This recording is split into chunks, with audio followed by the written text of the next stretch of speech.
a palestra Como Construir Segurança Emocional no Ambiente Escolar, convidamos o psicólogo e escritor Alexandre Coimbra Amaral.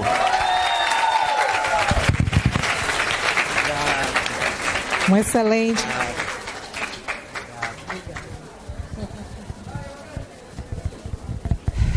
Que emoção estar aqui. Muito obrigado. Deixa eu olhar nos olhos, né? Para a gente poder se cumprimentar, se saudar. Muito obrigado. Muito obrigado pela possibilidade da gente construir uma conversa. Uma conversa. Esse nosso encontro aqui vai ser uma conversa. Ainda que você não fale com as palavras, você vai falar comigo com os olhares. Tá bem? Vai ser uma conversa. Para a gente começar essa conversa, eu quero fazer um convite. Que a gente possa fechar os olhos por 1 minuto. Quem se sentir à vontade pode fechar os olhos. Quem quiser ficar de olhos abertos, pode ficar de olhos abertos. Quando a gente fecha os olhos, a gente abre as janelas da alma. Respire fundo, umas 3 vezes.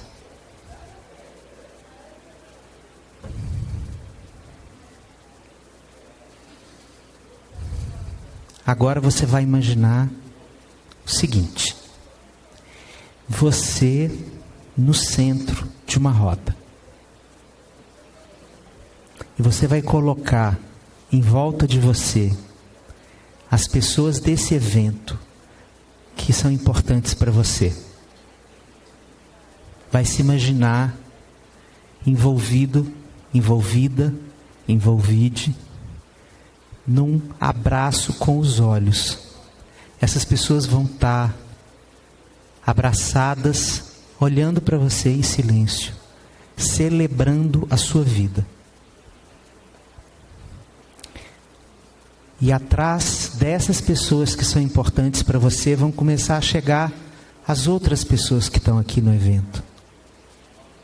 Mais de 1000 pessoas vão se chegando, se aproximando e fazendo um abraço de montinho.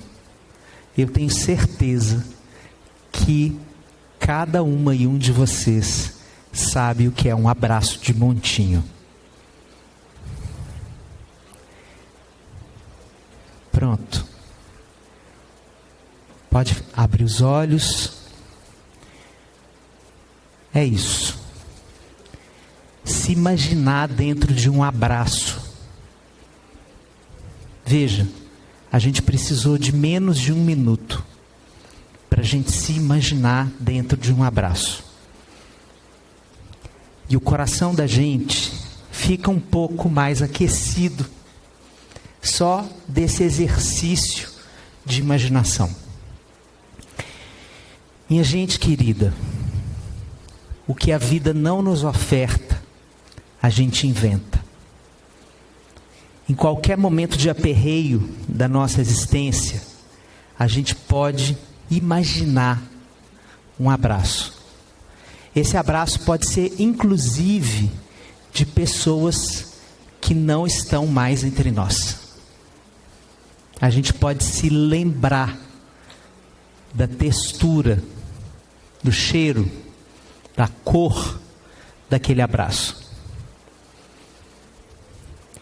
Nem a morte nos separa definitivamente da nossa capacidade de construir o melhor dos abraços. É assim que eu gostaria de convidar vocês para começar essa conversa, se sentindo dentro de um abraço. Eu não acredito em vida vivida de forma individualista. Tem muita gente que apregoa que a vida é uma montanha que precisa ser escalada rumo ao sucesso. Muitas vezes negócio que chamam de sucesso é uma experiência solitária, em que você tem que cuidar da sua vida, da sua carreira, do seu trunfo e do seu triunfo. Eu não acredito nesse sucesso. Eu acredito no sucesso em roda. Eu acredito no abraço e no convite para celebrarmos juntos a vida como verdadeiro sucesso existencial. Então, o fato de estarmos aqui hoje, juntos, vejam, quando a gente planejou essa palestra, a gente não sabia nada sobre o que o Brasil estaria vivendo em termos de ameaças às instituições de ensino. E há uma ideia de que no dia 20 de abril haveria um planejamento de ataques a instituições de ensino no Brasil. A gente não sabia disso. A gente não tinha como saber. Então, é no mínimo um detalhe sincrônico, é sincronicidade pura, que a gente esteja aqui hoje falando sobre segurança emocional. De uns tempos para cá, a gente ficou muito mais inseguro do que a gente já estava. E vamos combinar que a gente não estava nada bem. Se tiver algum pé de pessoa aqui nesse auditório que me disser que saiu bem da pandemia, eu vou dizer, você não está bem. Não tem jeito da gente ter saído bem daquela maluquice, certo? Muito bem. Nós vamos falar de segurança emocional. Eu quero me apresentar. Meu nome é Alexandre. Eu sou pai de Luan, de 16 anos, de Ravi, de 13, Gael, de 9. Sou casado com Daniela, entre namoro e casamento já tem 27 anos. Pire aí, tô velho já. Mais ou menos esse mesmo tempo que eu levo escutando histórias humanas. Eu sou psicólogo, escutador de histórias. Tem psicólogo que é pesquisador, tem psicólogo que é professor. Eu sou escutador de histórias. É disso que eu vivo. De sentar com pessoas cada vez mais diferentes. Quanto mais diferente for a história, mais eu me interesso por ela. E o psicólogo, ele é uma figura, no mínimo, esquisita. Eu acho que a minha profissão é a mais linda do mundo. Pode ter outras junto comigo no pódio, eu topo. Mas deixa eu dizer uma coisa para vocês. É a mais esquisita. Porque repare bem, o que é um psicólogo? Você está com uma angústia na vida. Aí você vai contratar uma pessoa, pagar para ela. Ou você vai no SUS, que é o SUS que está pagando, não importa. E ela vai lhe dar 1 hora do tempo dela, você nunca viu, você não sabe de onde ela veio. É tipo um marciano que pousou assim, ó, na sua vida. E você vai contar o pior da sua semana. Você vai fazer uma seleção minuciosa das piores cenas da sua semana. Para essa pessoa que você não sabe de onde veio. Ela vai lhe dizer às vezes umas coisas incômodas que você vai ficar putaça da vida com ela. E vai voltar na semana seguinte. Então, é a profissão mais estranha do mundo. Mas por que ela é a mais bela? Porque essa profissão, ela me ensinou uma coisa muito útil para a minha vida, para o meu coração. Que não existe história certa. Não existe jeito certo de viver. O que existe é o direito da gente ser o que é. Então, eu saúdo o direito que cada uma e um de vocês tem de serem exatamente quem vocês são hoje, dia 20 de abril, sem precisar fazer 1 milímetro de transformação. A gente vai partir desse lugar. Então nós vamos começar celebrando a existência de vocês. Ailton Krenak, para mim, hoje, um dos maiores filósofos vivos neste planeta. Um indígena mineiro. Se vocês não conhecem Ailton Krenak, conheçam. Este homem é um patrimônio da vida brasileira. Ailton Krenak me ensinou um dia, através de um de seus livros, a seguinte lição: a vida não é útil. Sabe o que ele quer dizer com isso? Que nós temos, ele diz assim, vocês que não são indígenas, vocês têm um hábito estranho. Porque vocês só celebram a vida quando vocês fazem coisas que vocês acham que vale a pena ser celebradas. Então a gente está celebrando o feito e não a vida. A gente celebra que a pessoa se formou, que ela se casou, certo? Mas a gente não celebra a existência das pessoas. E ele diz em seguida, a vida humana, ela vale por si. A gente não precisa fazer nada para valer a própria existência. Não é isso que está em jogo. O que está em jogo, minha gente, é que nós temos um desafio a cumprir na nossa vida. Inescapável. Nós, cada um aqui, tem um desafio de dar sentido à própria vida. Isso é outra coisa. Mas antes de encontrar sentido na própria vida, eu quero convidar vocês a celebrarem a própria existência. É nesse lugar que a gente vai construir segurança emocional.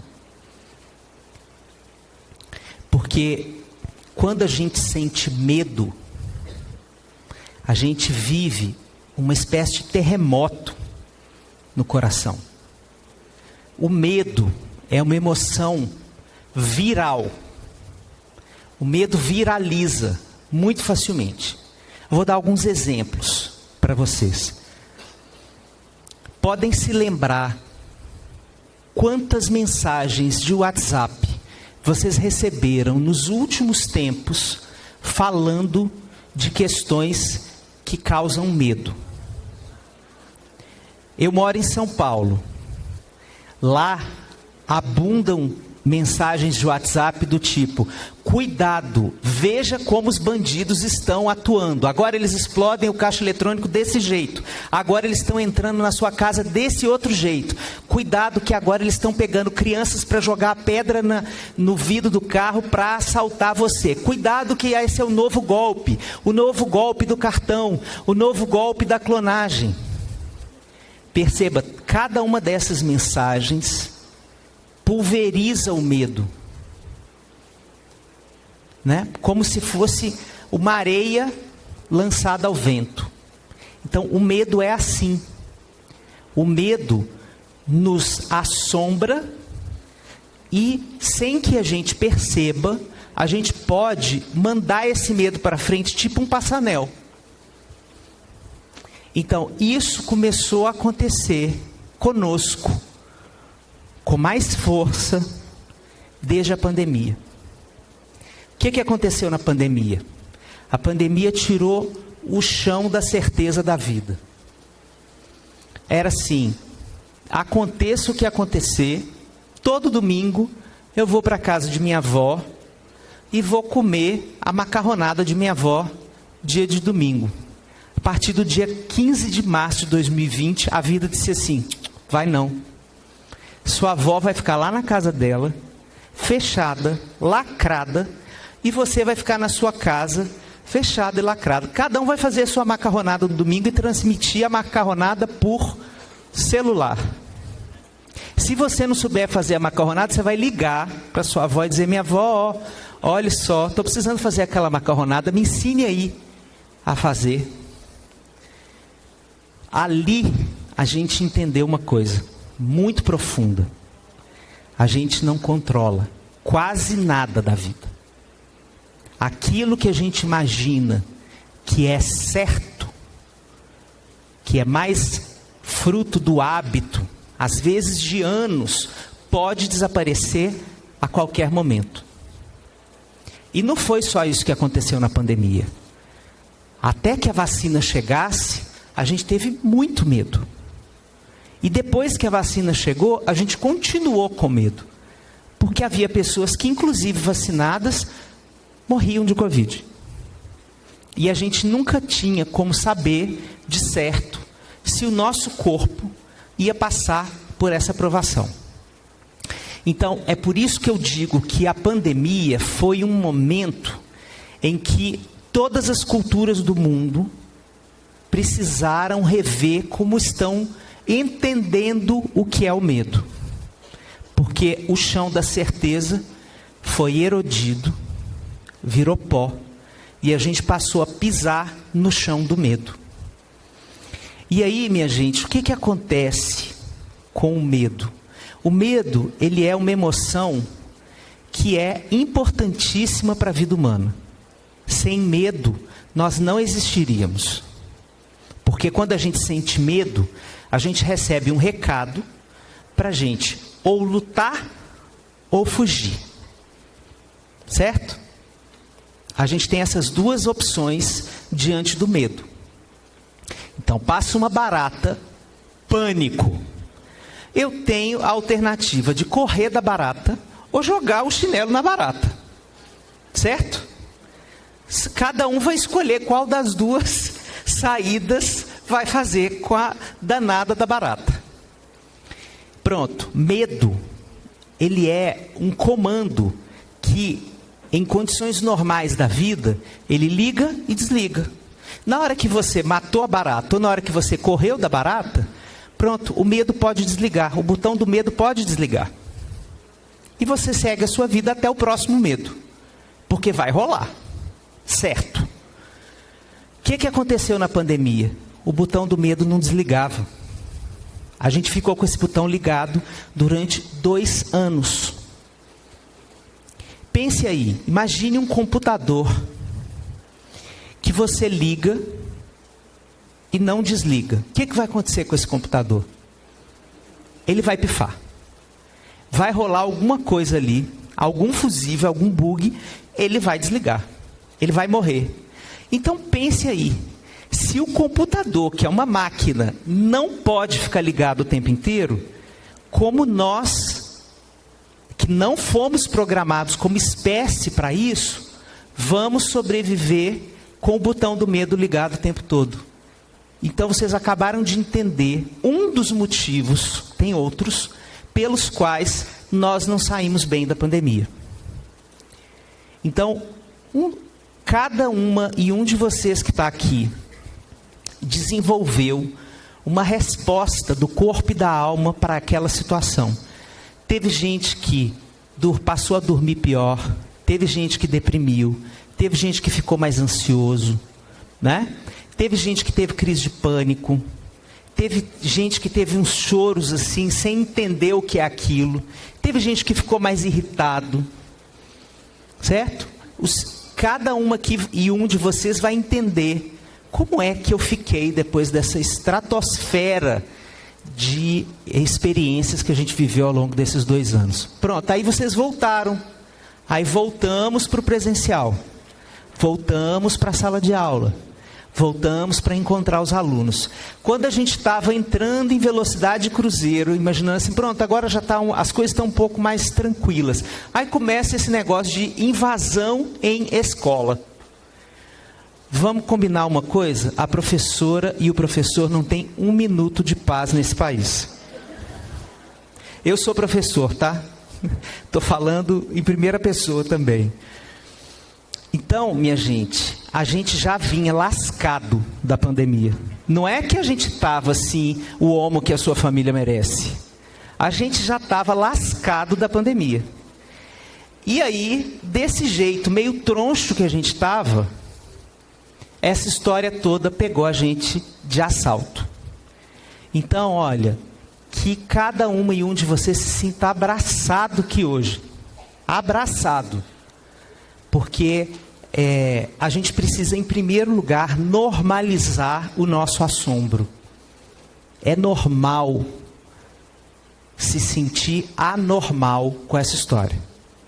Ninguém aqui nesse auditório tem a obrigação de performar uma saúde mental assim inquebrantável. Isso não existe. Isso não existe. Nós, seres humanos, nós somos frágeis. Não é você que é mais fraca ou mais fraco.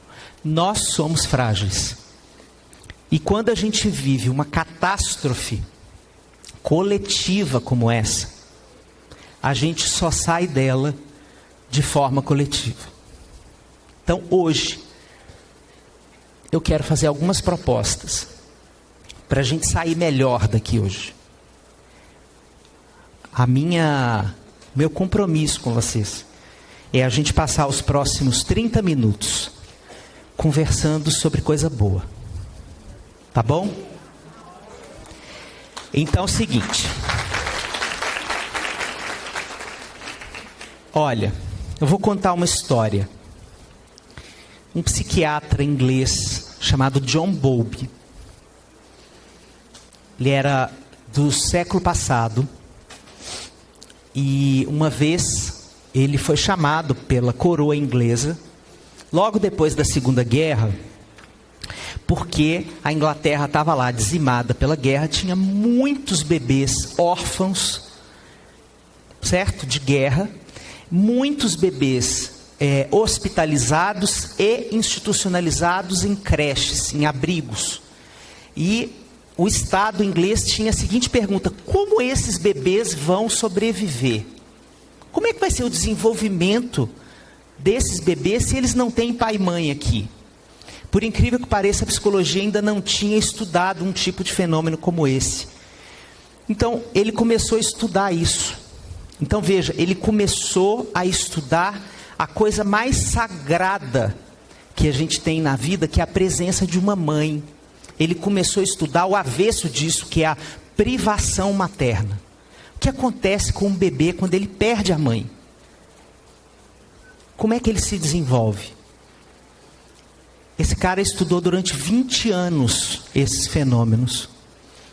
E aí ele descobriu o seguinte: nós, seres humanos, independente de raça, classe, gênero, cultura, religiosidade, qualquer dimensão, nós, seres humanos, somos seres vinculares. Nós somos pessoas, seres que precisam de formar um laço.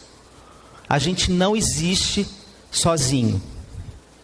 Tom Jobim também sabia disso. Ele dizia assim: fundamental é mesmo o amor, é impossível ser feliz sozinho, né? Tom Jobim estudou John Bowlby para fazer essa música. Mas Bowlby então entendeu o seguinte: nós somos seres que não ficam sem laço. Vou trazer uma cena de um filme que talvez os mais velhos, tipo eu aqui, já assistiram. O Náufrago, com Tom Hanks. Lembram desse filme? Pronto. Então é o seguinte, para os novinhos aqui que não assistiram esse filme, esse já deve ter uns 20 anos, esse filme, né? Hã? Ah lá, o novinho Breno aqui não assistiu não, viu? Então, isso chama mentira conveniente. Então repare, o Tom Hanks faz um personagem que cai de avião numa ilha e ele fica sozinho nessa ilha. E ele descobre que ele ficou com uma bola de vôlei. A marca da bola se chamava Wilson. E aí ele botou o nome de Wilson nessa bola. Senhor Wilson. Esse filme é uma aula sobre isso que eu estou falando com vocês. Quando ele está sozinho numa ilha deserta, ele tem a necessidade de transformar a bola num outro vivo com que ele possa se vincular. E tem uma dada cena do filme, infelizmente vou ter que contar um spoiler aqui, só para vocês entenderem a teoria. Tem uma hora que a bola vai embora, ele perde a bola. A bola vai para o mar e ele chora como se ele tivesse perdido uma pessoa para a morte. O choro dele era um choro de luto profundo. Essas coisas é que o Bowlby descobriu na pesquisa dele e começou a entender o seguinte: olha, os bebês que ficaram órfãos, eles têm uma habilidade, eles descobrem outros adultos em quem eles podem se apoiar. Então eles se devotam ao encontro com um adulto. Eles sorriem para um cuidador da creche, para uma enfermeira do hospital. Então nós somos assim. Ele começou a estudar ao longo de toda a nossa vida. Nós somos assim. Nós somos o tempo inteiro como esse bebê. Quando não estão as pessoas mais importantes da nossa vida, a gente se vira com o que tem. Se não tem tu, vai tu mesmo. E a gente cria uma certa hierarquia no nosso coração. E a gente se vincula de acordo com a necessidade que a gente tem. Então, quando eu quero falar mal do meu marido, eu tenho essa pessoa X aqui, que ela é ótima para escutar os meus lamentos e a minha raiva. Mas quando ela não está, tem essa aqui, a vícia. Você tem na sua cabeça uma vícia amiga ali, uma vice BFF, que resolve o seu problema. Você vai lá e se esvazia. Mas quando eu tenho um problema na minha dissertação de mestrado, eu corro para o meu orientador. E se o meu orientador me desorienta, que tem orientador que desorienta, se o meu orientador me desorienta, eu vou para outra pessoa. Eu vou procurar ajuda em outro lugar.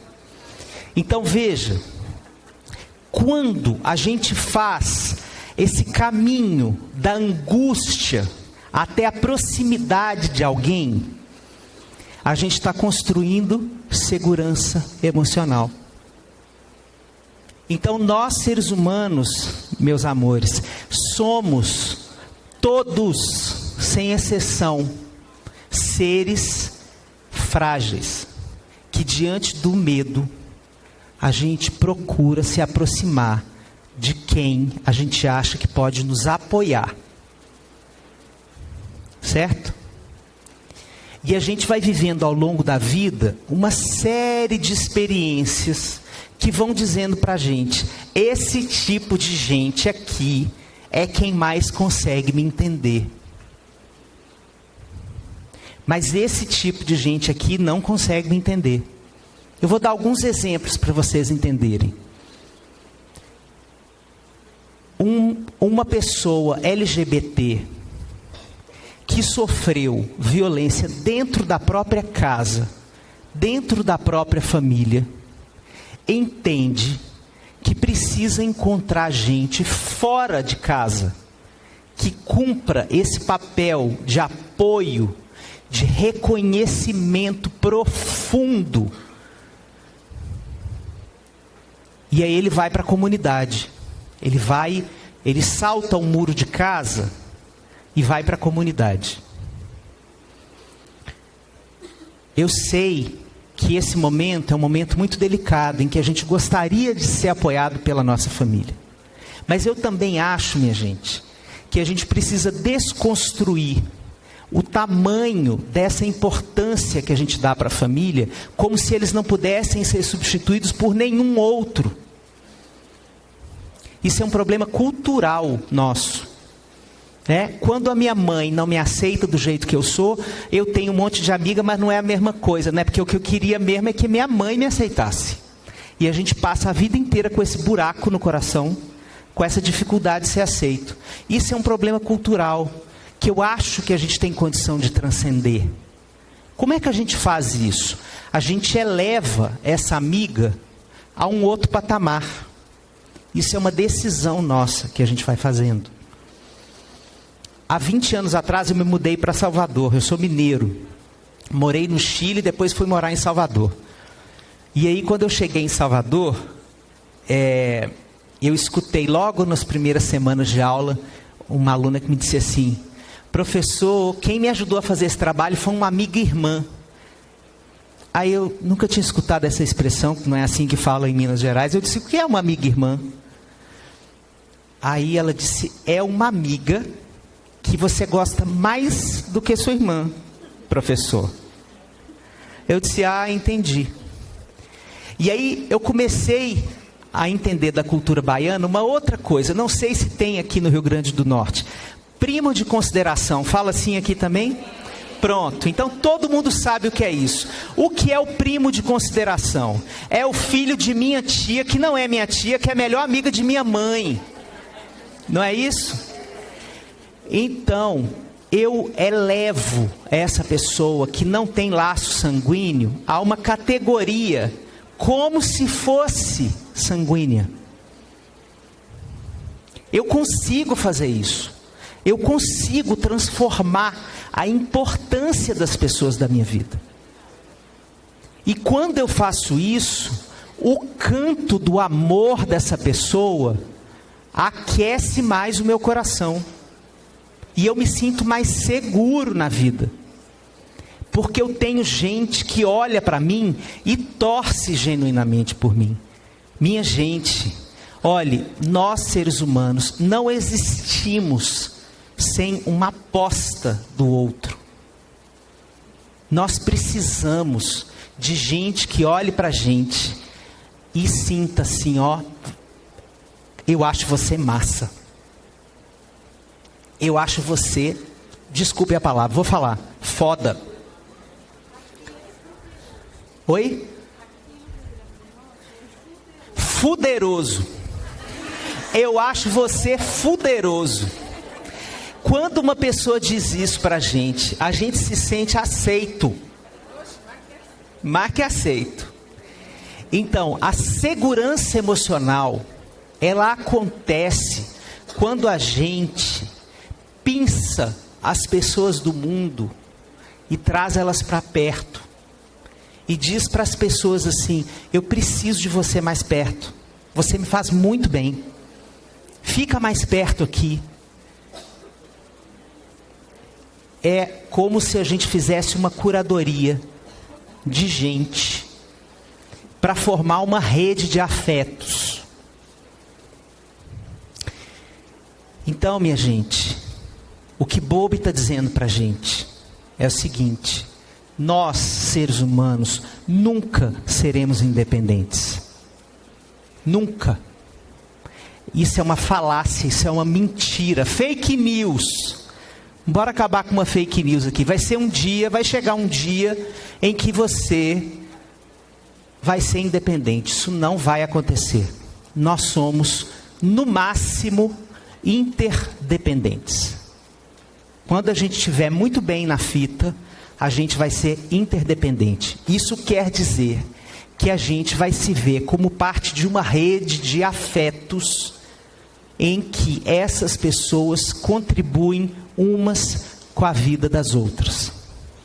É por isso que essa teoria cala fundo ao meu coração.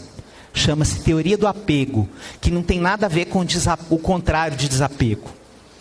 É uma tradução ruim para uma palavra em inglês chamada attachment, que quer dizer vínculo. Foi mal traduzido. Mas essa teoria está dizendo o seguinte: saúde, se a gente quer ter saúde e saúde mental, a gente tem que ter essa rede de afetos, perto, acessível, para na hora do aperreio, a gente poder chamar essa pessoa para perto. Então a gente precisa ter gente por perto, saber pedir ajuda, que às vezes a gente não sabe, a gente tem vergonha de assumir que precisa. Então eu vou começar aqui. Eu estava muito nervoso antes de subir nesse palco aqui. Então, aquilo que eu fiz com vocês também era para mim. O fechar os olhos também era para eu me sentir abraçado por vocês. Porque é muita responsabilidade a gente terminar um evento lindo desse. Então, muito obrigado, porque vocês foram a minha rede de afetos. E vocês me deixaram seguro. E vocês me deixaram seguro. A gente não se conhece. Repare bem. A gente não se conhece. Então veja que a vida humana tem essa capacidade de construir amor com desconhecidos. Concordam? Que foi isso que a gente fez aqui? Pronto.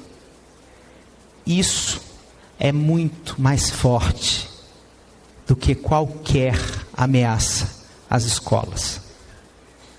Nós somos um coletivo que tem a potência de desenvolver amor como água para chocolate.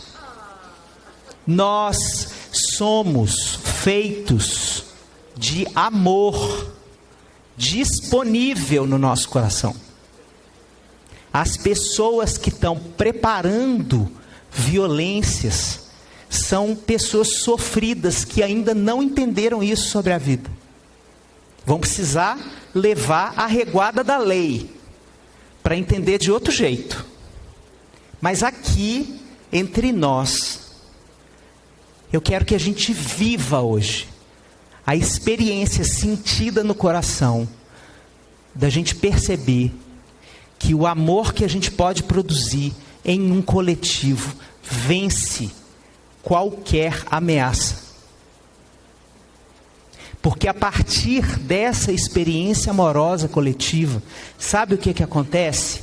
A gente fica mais criativo, a gente fica mais imaginativo, a gente amplia possibilidades, a gente sai da impotência. O medo, pulverizado como um vírus, gera impotência e paralisia. Dá um bug no sistema. Sabe aquela tela assim, erro 404, que faz assim, tan, a gente fica assim, igual aquela tela. E o amor coletivo faz o sistema voltar a funcionar. E funcionar melhor do que antes do bug. E quando a gente vive essa experiência coletiva de amor, a gente se sente no estado mais importante da vida humana, que é o estado de pertencimento. Não existe nada mais importante na vida humana do que se sentir pertencente a um lugar importante. Eu amo fazer parte dessa escola, eu amo fazer parte desse grupo, eu amo fazer parte dessa roda de amigos, eu amo fazer parte desse grupo de WhatsApp, eu amo fazer parte dessa família, eu amo fazer parte desse auditório. Nesse momento aqui, eu estou amando fazer parte desse congresso. Porque desde o momento, deixa eu contar uma história para vocês.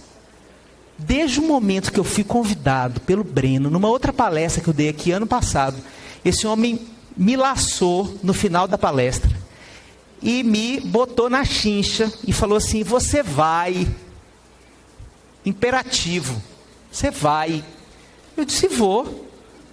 Oxente, vou, me mande aí. Para onde é que eu tenho que ir? É um encontro que a gente vai fazer para o ano, em abril, blá, blá, blá, blá. Pronto. Ali, a gente selou esse destino bonito. Então, obrigado, Breno. Então, o que eu estou dizendo? Que quando a gente abre a porta do coração, para a gente se permitir ser laçado por outro coração, que diz assim: chegue perto aqui que eu estou precisando de você. Tem uma coisa mágica que acontece. Tem um monge tibetano chamado Matthieu Ricard, que é um médico, neurocientista, um cara genial, que ele estuda o altruísmo nos seres humanos, a tendência do humano de apoiar outras pessoas, de ser solidário. Tem um livro chamado Poder do Altruísmo, um troço assim, quase 800 páginas. Pesquisas e mais pesquisas para dizer algumas coisas muito importantes. A primeira coisa que Mathieu Ricard nos diz nesse livro, O Poder do Altruísmo: quando a gente se devota a apoiar uma outra pessoa, mesmo quando a gente está valendo uma guimba de Belmonte, pisada no chão, a gente não está valendo nada, a gente está péssimo, mas tem uma pessoa que chega e fala assim: eu preciso de você, a gente vai lá. Alguma coisa acontece no nosso coração. Sabe o que acontece? Uma descarga hormonal de endorfina, igual depois que a gente malha. Sabe aquele cansaço bom? Sabe? Você começa a malhar na força do ódio. Mas depois que termina, você fala: ai, que delícia. Credo, que delícia. Né? Aí pega no Instagram e fala: tá pago, porque a gente também é desse, né? Pronto. Mas na hora em que a gente apoia outro ser humano, a gente vive uma descarga de hormônio amoroso com o nosso corpo e com a nossa alma. Isso significa que nós somos programados fisiologicamente para sermos solidários. Então, nós estamos falando de teorias da psicologia, de teorias da neurobiologia, dizendo o seguinte: minha gente, a gente encarnou de galera. A gente encarnou de galera. Esse negócio de eu, minha carreira, está com nada esse negócio. Cada um desenvolve sim uma biografia do jeito que quiser, com as cores da sua alma, e está tudo certo. Mas é assim, de montinho, que a gente se dá e recebe o abraço no coração, que faz ser possível continuar vivo. Porque, como diz Vinícius de Moraes, são demais os perigos dessa vida. Então não tem jeito. Construir segurança emocional é construir laço, é manter laço, é dizer do nosso amor pelos outros, é fazer com que as pessoas saibam como elas são importantes para nós. Vocês foram muito importantes para mim hoje. Vocês me fizeram sair ali de uma salinha ali, onde eu estava morrendo de frio, porque estava 8 graus. Tiveram a coragem de botar numa sala com 8 graus, eu estava lá quase congelando. Mas além de eu estar congelando, eu estava com o sistema nervoso. Então eu disse: eu preciso me encontrar com essas pessoas, olhar nos olhos delas e a gente poder ter uma conversa. À medida em que a gente for conversando, à medida em que eu for me vinculando a essas pessoas, eu sei que eu vou me sentir melhor. Então é isso que acontece com a gente. A gente está vivendo um período terrível para ser de escola. Terrível. E a gente está muito lascado emocionalmente. A gente precisa começar assumindo de onde a gente está. Não vamos botar chantilly na merda. Certo?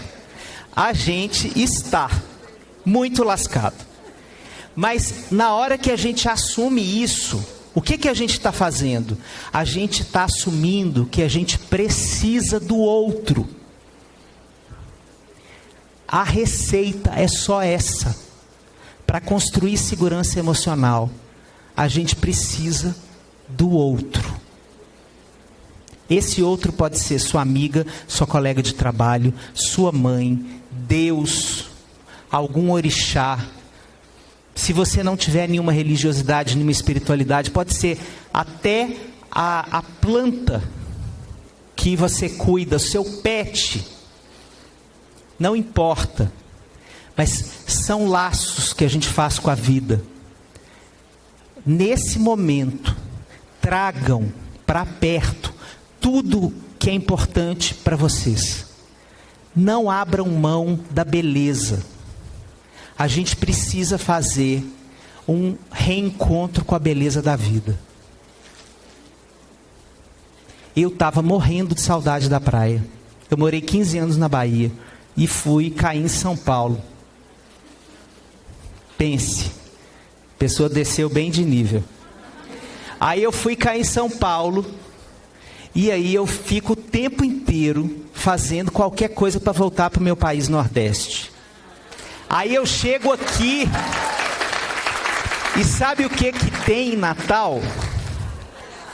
Pronto, é essa praia, não é qualquer uma não, né? Tem essa praia. Eu tirei uma foto dessa praia. Quem quiser pode ir lá no meu story para conferir, eu fiz mesmo. Pode ir lá, Alexandre Coimbra Amaral, pode me adicionar para você ver lá. Tem lá no story, eu disse assim, hoje cedo, na hora que eu estava na beira do mar, emocionado, com a voz embargada, eu disse para minha companheira, eu vou ali me banhar nas lágrimas do mundo, que se chama mar. E dessas lágrimas do mundo, eu recebi um abraço. Então, o mar é um pedaço da vida que me dá abraços. Quais são os pedaços da vida que te abraçam? Não abra mão deles. Nesse momento, traga para perto tudo. Não deixe para o final de semana. Tem que ser de segunda a domingo. Traga para perto. Se você está com aquele violão encostado que você tocava e não toca mais, desempoeire ele hoje. Toque a música que você tocava. Se é uma amiga sua, ao invés de falar, vamos marcar, vá na casa dela. Peça um abraço. Convide tudo que é importante na sua vida para voltar a existir perto de você. Isso é a coisa mais importante que nós podemos fazer por nós nesse momento da vida. Não acreditem na independência. Não acreditem na solidão. A sua angústia é a angústia de muita gente. Traga para perto pessoas que possam escutar a sua angústia. E escutar não significa ser psicólogo, significa apenas dar tempo para a pessoa contar a história dela e você dar um abraço nela e dizer, eu estou aqui do seu lado, não sei o que a gente vai fazer não, seu problema é pior que o meu, mas eu estou aqui com você. A pessoa até dá uma risada nessa hora e pronto. Se ela já deu essa risada e ela estando mais lascada do que você já fez um bem enorme para ela, minha gente. Você já fez um bem enorme. Esse encontro de corações escolhidos, celebrados pelo nosso coração, chama-se segurança emocional. Mas a gente pode também chamar de vida. E a vida? O que é a vida, minhas irmãs? O que é? E a vida? E a vida o que é? Diga lá, meu irmão. Saúde e sorte! Amém para todos nós.